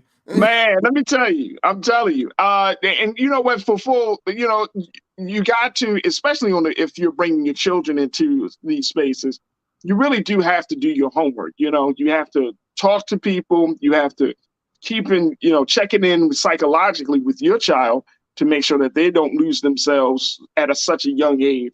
I mean, that still has a lot of work that needs to be done. So, Carlos, I'm glad that you have the mindset to give people the straight, real conversation. Like, look, if we go further along with this with your child, just know that there's, we're going to have to put some parameters in place to make sure your child stays a child during this process. For real. Absolutely. Carlos Williams, thank you so much, brother. Thank you for having me. I'll see you soon. Absolutely. All right, folks, we got to take a quick pause. When we come forward, let me share with you latest updates around Brittney Griner, the WNBA star who was in prison in Russia, what her wife had to say in a recent interview. We'll talk about that. And Can I say that I knew this was going to happen? All I'm going to say is one name, y'all. Will Smith. We'll have that conversation. Stay with us. It's The Culture here on the Black Star Network.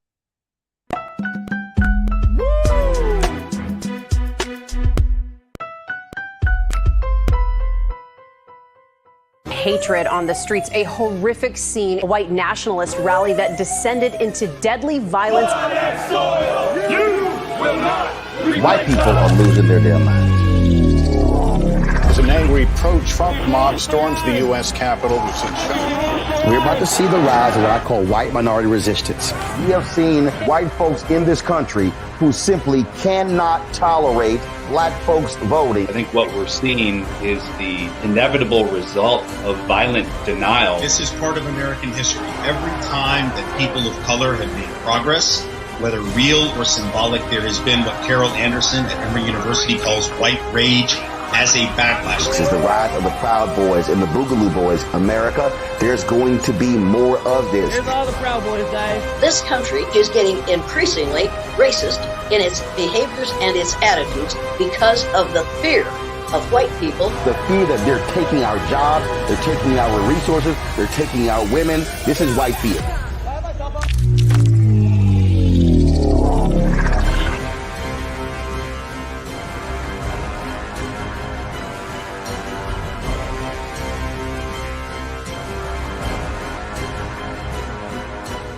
When you talk about blackness and what happens in black culture, we're about covering these things that matter to us, speaking to our issues and concerns. This is a genuine people-powered movement. There's a lot of stuff that we're not getting. You get it, and you spread the word. We wish to plead our own cause.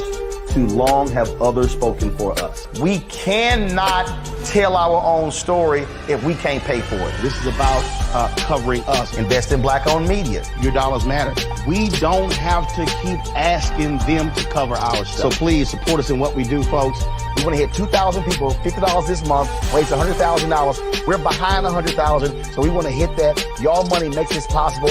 Check some money orders. Go to P.O. Box 57196, Washington, D.C. 20037-0196. The Cash App is $RM Unfiltered. PayPal is R Martin Unfiltered.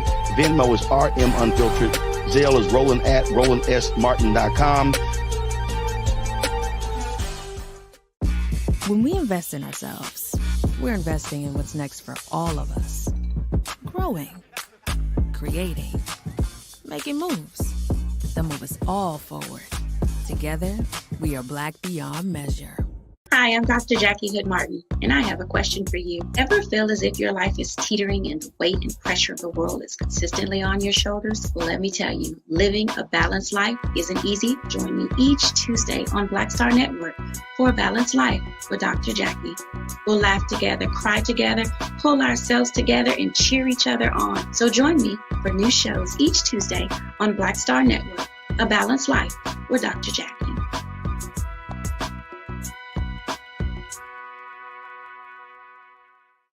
When we invest in ourselves, we all shine. Together, we are Black beyond measure.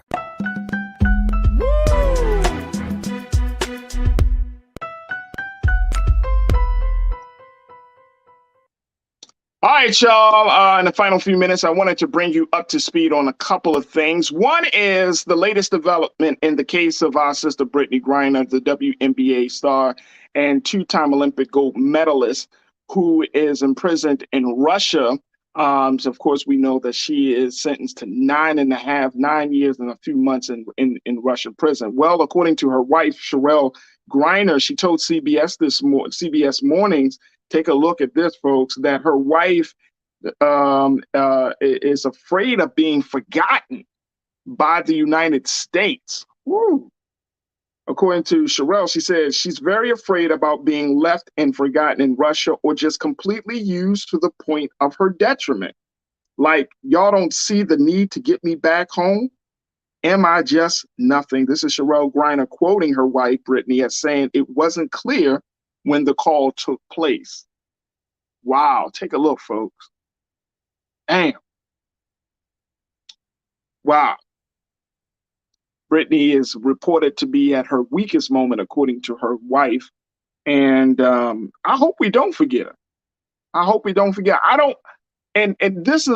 I think her case is something that it's like, what do we do? What can we do? Right? Like, and I'm saying us as the community, us as the supporters of Brittney. What do we do? What can we do? And this case, of course, has already gone to the highest levels. It's gone to the president. So I don't know if we can do more outside of putting more, pressure on the Biden-Harris administration. Folks, just chime in very quickly. Post your comments on the YouTube and Facebook pages. What do you think? What more should we do? Are we doing enough to make sure that Brittney Griner is not forgotten?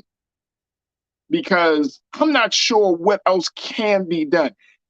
Because of the sensitivity of the relationship between the United States and Russia, because this is a case that has already gone to trial in Russia, I feel like it's maybe out of our hands, and I'm speaking of the supporters, right? It's not out of the hands of the American government. But every time Black leadership, and as far as I know, every time Black leadership stands before people who have the power and the ability to bring Brittney home, and I'm recalling that last meeting that the civil rights leaders, when they met with President Biden, they put that back out there. They did say, hey, we can't forget about Brittney. I think it was Reverend Al Sharpton. They put that back out there and said, look, we can't forget about Brittney. Of course, President Biden met with Brittney's wife and the family of Brittney. We didn't forget about you. I don't know what else can be done, though. I don't want our sister to just feel like she's just languishing in prison, like she is forgotten. So maybe there needs to be some sort of campaign where we're sending her cards. I don't know if she can accept cards or anything. I would love to hear what y'all have to say on this. Janae, you checked in on this. You said, can we be honest? Janae, you said this. Can we be honest? Prisoners don't come home quickly, ever. Not within the first 6 months.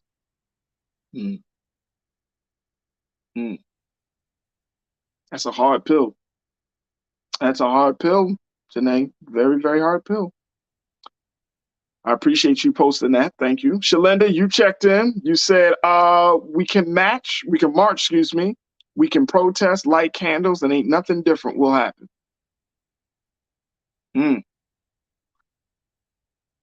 Wow.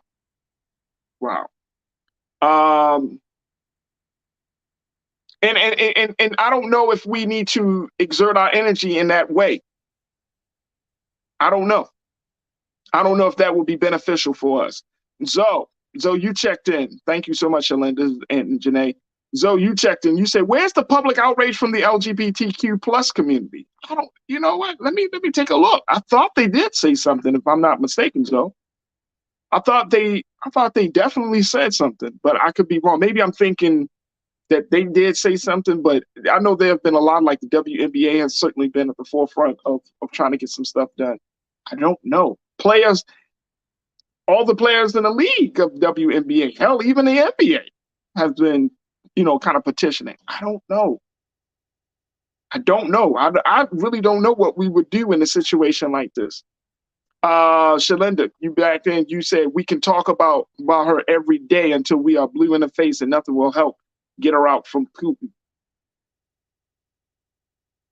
I mean, y'all see how we roll on this show. You know what I'm saying? Just bringing you updates. If I think there's a significant update, there's any type of update, we're going to bring it to you. That way y'all can stay, at least on this platform, we can kind of say, no, we've been talking about this. I agree with you on that one, Shalinda. Hotep Pan Africa, good to hear from you. You said, I do not know what more we can do. Pressure on the administration will only go so far. It will not change the implications of the greater body of world politics vis-a-vis Russia. Yeah. Hey, like if this war was not happening, I think Brittney would have been home by now.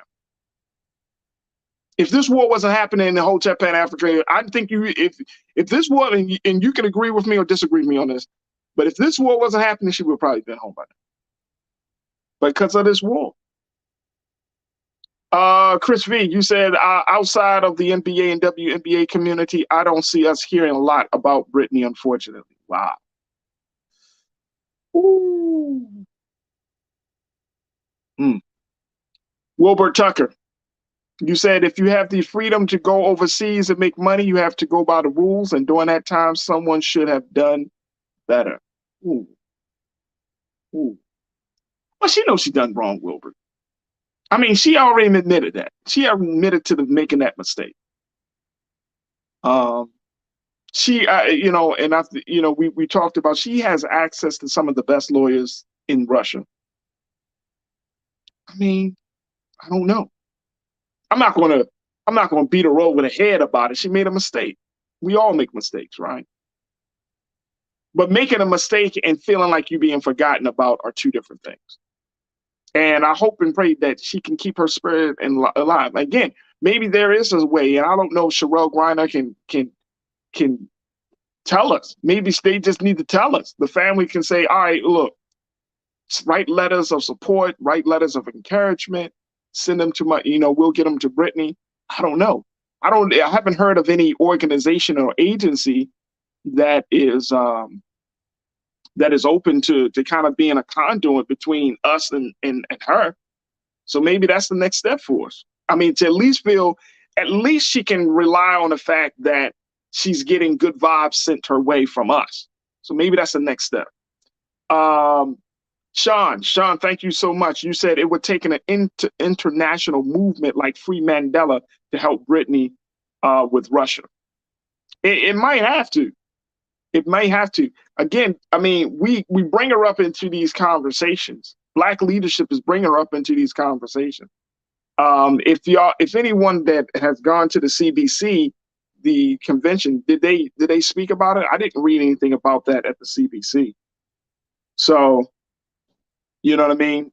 Like maybe the CBC can kind of be a go-to. But Sean, I appreciate you. Janae, you said, and not add salt to the injury, we have our own rotting in jail here who ain't getting half the attention Brittney is getting for less offenses or wrong crime. Ooh. But, Janae, I get it. Like, I feel you on that. But that's Russia. I mean, American jails and Russian jails, you know what I mean? They're not getting the attention, but the treatment is probably a little bit better. Maybe. I've never been in jail in Russia and all that stuff, so I don't know, but she's a big deal in Russia still. But I definitely understand what you're saying. David McNulty, you said it's actually amazing the amount of intelligent people who think it's okay to travel internationally with dope. Nobody's saying that, David. Nobody's saying that. Nobody's saying that was the best move for her to make. Again, she already admitted to her mistake. So I don't think we need to kind of beat this dead horse like she's less intelligent, she shouldn't have done it. She already said she shouldn't have done it. Now it's just about, okay, we know what she did. She admitted to it. We got to move forward. Now, how do we make sure that our sister don't get into the state of where she feels like no one cares, no one's trying, that she falls in like a state of depression? And how do we make sure that the Griner family feels supported? I mean, I'm sure they do, because a lot of people have been talking about it. It's just that our culture, our news cycle is not always at the top of mind for us to talk about Brittney Griner, right? Because it's beyond us. It's like the only thing we could do, I feel like, outside of sending her some love through some cards and some other, correspondence, the only thing we could do is got to wait for what the Biden administration going to do. If the Biden administration is able to get a win before the midterm elections, black folks will probably, they'll vote for him again. Well, we will have to see. It really is also waiting on Russia. And the harder we come down on Russia, the harder, y'all hear me say this, the harder we come down on Russia, the harder it will get for us to bring her home. So we got to wait on Russia, and that's the hard pill right there. Taylor, you say her name lest we forget. We will never forget Brittney Griner and the struggle that she's experiencing right now. We will never forget her. Never. She made a mistake. It's a lesson that we can all learn from, whether you're an athlete or not. It's a lesson for WNBA members and NBA members. We will never forget Brittney Griner. It was just the wrong mistake at the wrong time. That's the thing. Cecilia Miller, thank you for checking in, Taylor. As always. Cecilia, you said this is a sensitive issue and we have to handle like eggs. I agree with you wholeheartedly. I think Brittney know the roles back there and she should have left it alone. I get it. Cecilia, thank you. Will NC 100, why can't President Zelensky request her release? Because Putin hates Zelensky. He can't. Zelensky is trying to he's trying to advocate for the war to stop for his own people. Zelensky has been advocating for America to help Ukraine to stop the war against his own people. And he can say he's standing in solidarity, but his word has no weight to Putin. Now, maybe we can maybe we can push it to the international community, the UN, right? Have a conversation with that. But America is busy on justifying its efforts within this war and its role in this war. That's what America is focused on. It might be a humanitarian effort. But again, I don't know. Like the way Putin is moving right now, the man is talking about nuclears. He's not even thinking about any prisoner. He's not even thinking about his own prisoner. The man is talking about nuclear. He's sending out nuclear threats. He's on a whole different page. So Zelensky's word won't matter. I don't think will matter. Sophia, you checked in and said after OPEC just made a power move with include Russia, we need a class in overseas diplomacy. Oh, come on, man. That's why we got college. Sophia. That's why we need Black folks in international diplomacy. That's, HBCUs are opening their doors and having these courses about this, foreign affairs. You got to have that. And I appreciate you, Sophia, as always. New Flower checking in. Good to hear from you, New Flower. Sound like you're a new watcher as well. You said she should have gotten time served when she went to court. Right. But the problem is, New Flower, shoulda, coulda, woulda. That's Monday morning quarterback. At this point, it is what it is. Now we got to deal with the current moment we're in. The current moment is she's still sitting in jail. We're still waiting to hear back from Russia about this proposal to do this prisoner swap. Her family is still trying to advocate to make sure that we don't forget her. Guess what? The news cycle goes and it continues. So you got all of these dynamics at play right now. I really don't know. New Flower, I appreciate you. Pauline, you checked in. Pauline Hurt, you said, you mean to tell me no one in Russia smoke weed? Damn, I'm sure they do. But they ain't trying to go to prison for it. Before we had a conversation about legalizing weed, did you see anybody? Hell, we got some states that are talking about legalizing weed, and we still don't want to be caught with smoking here in the United States. Nah, 9.5 years for a little CBD oil that you use, that you distribute. Please, it's not even enough for me to use. Wilbur Tucker, you said don't matter who's in office, Russia's not working with the USA.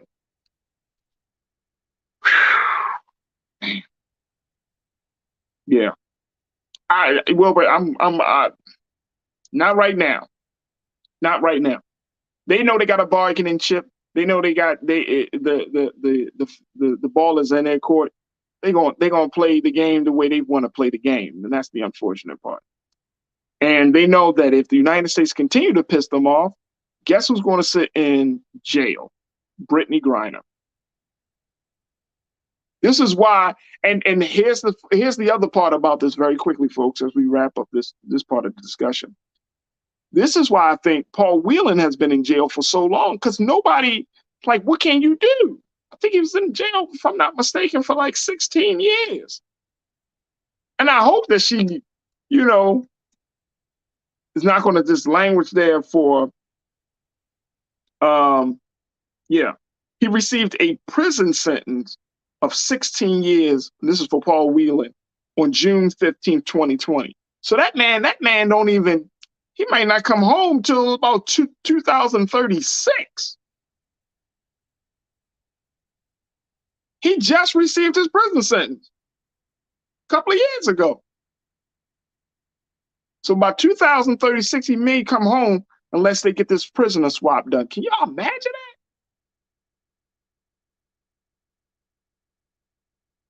When he was in prison, see, he got in prison. He was 50 years. He was born in 1970. So he's 50 years old. So he's not looking to come home. At the time that they sentenced him, he was 50 years old. So he's not looking to come home until he's like 66. If the prison swap don't do it, it doesn't work. Imagine his family, because he's been sitting. We talking about a couple of months. That man been sitting for years. Wanda Will, I hope I'm saying that correctly. You said people Russia make you confess in order to broker a deal. We don't know for sure she even had a dope or committed a crime, but USA can't make Russia do anything. She confessed to it. She already admitted to it. She said she did what she was wrong. She already admitted to it. I don't know. Y'all, I don't know. I don't know. You know, I certainly would love to speak to Sherelle, get her on the show, see what she can do, ask her what would the family like for us to do. You know what I'm saying? Like, you got hip hop artists, you got all types of voices that's been advocating for Brittney to come home. I don't know. But we will see. I gotta, certainly keep you posted on this, but I just at least wanted to share with you what Brittney's wife has been saying about Brittney's state of mind. But I think the least that we can do is figure out how we can get some good love, some good vibes to Brittney. Maybe a card, something to see. Let's see if we can work something out. Let's all put our heads together and see if we can come up with a way. If anybody got, and I'm saying this because we're a community here. So if anybody got, can talk to the folks at CBC, or what can be done. And if you know somebody in those high-ranking positions, whether it's somebody in the CBC or in any other government space, and you say, Farajii, talk to this person, let's have this person on, and let's get some instructions. By all means, I'm willing to do it. I'm willing to have that person on, talk to us, and share with us what's the next course of action that we need to do to support our sister Brittney. I don't want her to fall into a place where she feels like she's forgotten. That's important. And when you're in that type of situation, you need to keep your spirits up. The last thing you need is to start to forget you think that the world forgotten you, that you this big superstar, and then people moved on after the news cycle was ended with your name. No. So we got to figure it out. Let's put our heads together, folks. All right, we got to take a quick pause. When we come back, Trends, Posts, and Doing the Most. Stay with us. It's The Culture on the Black Star Network.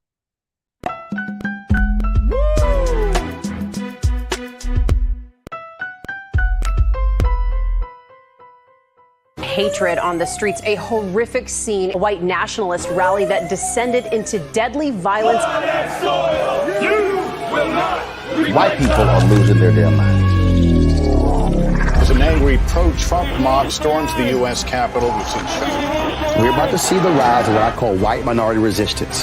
We have seen white folks in this country who simply cannot tolerate black folks voting. I think what we're seeing is the inevitable result of violent denial. This is part of American history. Every time that people of color have made progress, whether real or symbolic, there has been what Carol Anderson at Emory University calls white rage as a backlash. This is the rise of the Proud Boys and the Boogaloo Boys. America, there's going to be more of this. Here's all the Proud Boys, guys. This country is getting increasingly racist in its behaviors and its attitudes because of the fear of white people. The fear that they're taking our jobs, they're taking our resources, they're taking our women. This is white fear.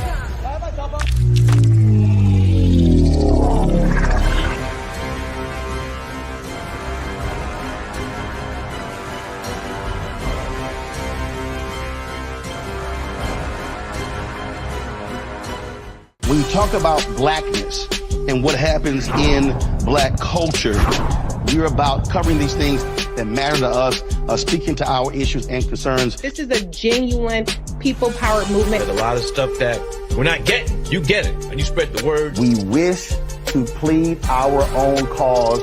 Too long have others spoken for us. We cannot tell our own story if we can't pay for it. This is about covering us. Invest in black-owned media. Your dollars matter.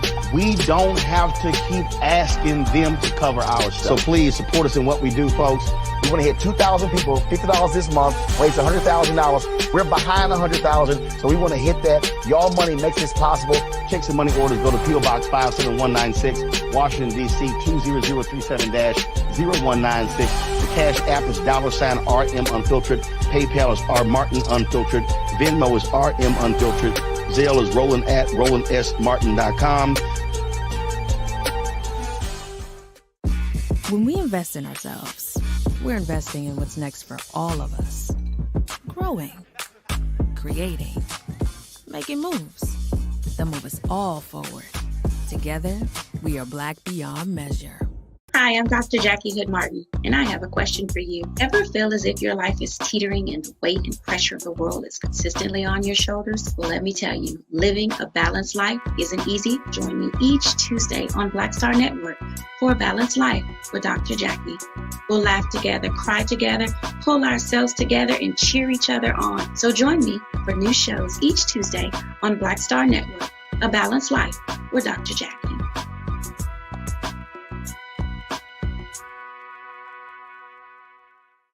When we invest in ourselves, we all shine.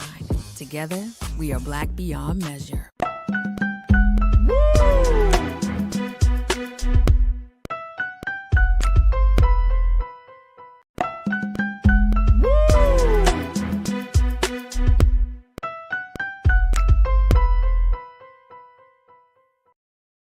All right, folks, for today's final segment, Trends, Posts, and Doing the Most, we wanted to bring you up to date with something that I saw trending.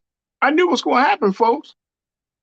That Oscar slap, I mean, it put a little damper on Will Smith's reputation, but guess what?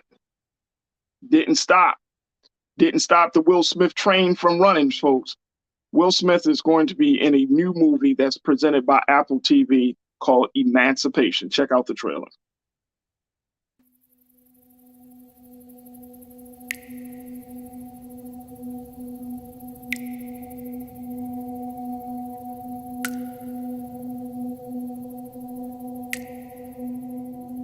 I heard it myself.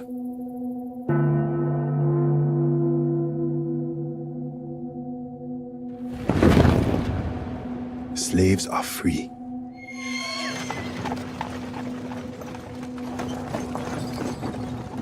Zazu.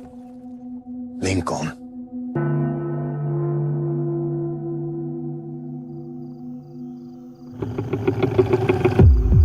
We must get to Lincoln's army. 5 days. Through this swamp. There are many ways to die in a swamp. There are many ways to die here. I will not be afraid. What can a mere man do to me? Follow the sound of Lincoln's cannons. My family is with me forever.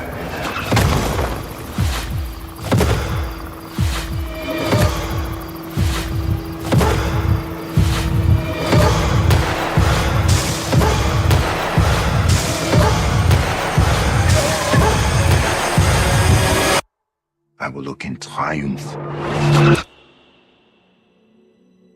at my enemies.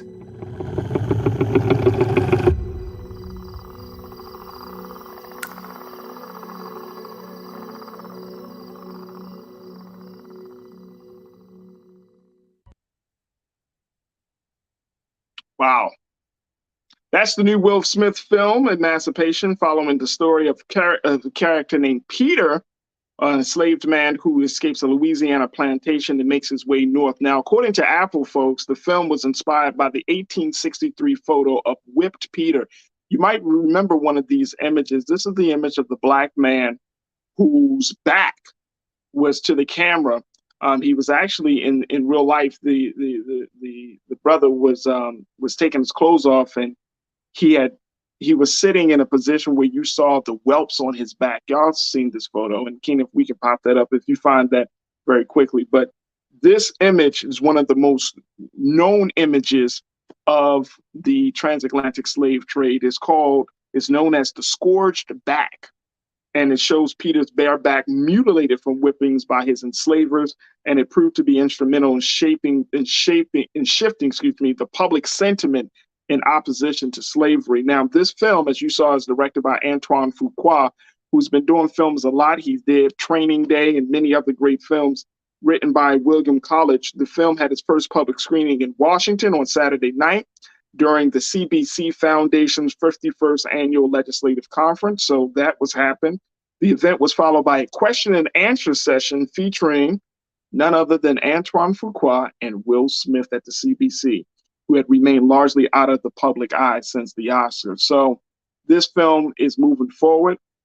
This is what Will Smith tweeted in the release of the trailer. Check this out. He put it out there that he wanted to show the appreciation that Apple has to the commitment of this film. He said, blood, sweat, and tears. Literally. Shout out to Apple who doubled and tripled down on their commitment to deliver this epic story to the world. Now, this film was scheduled to be released next year in 2023, but because Apple wanted this film to be considered, get this, folks, he wanted this film to be considered for Oscar for award season this year. They're going to release it in December. Now, you remember, Will Smith is banned from the Academy Awards for 10 years as a result of the Oscar slap, and he's also resigned from it. So even if he gets an award, he can't accept it. But Apple said, we can accept the accommodation, the nomination, though.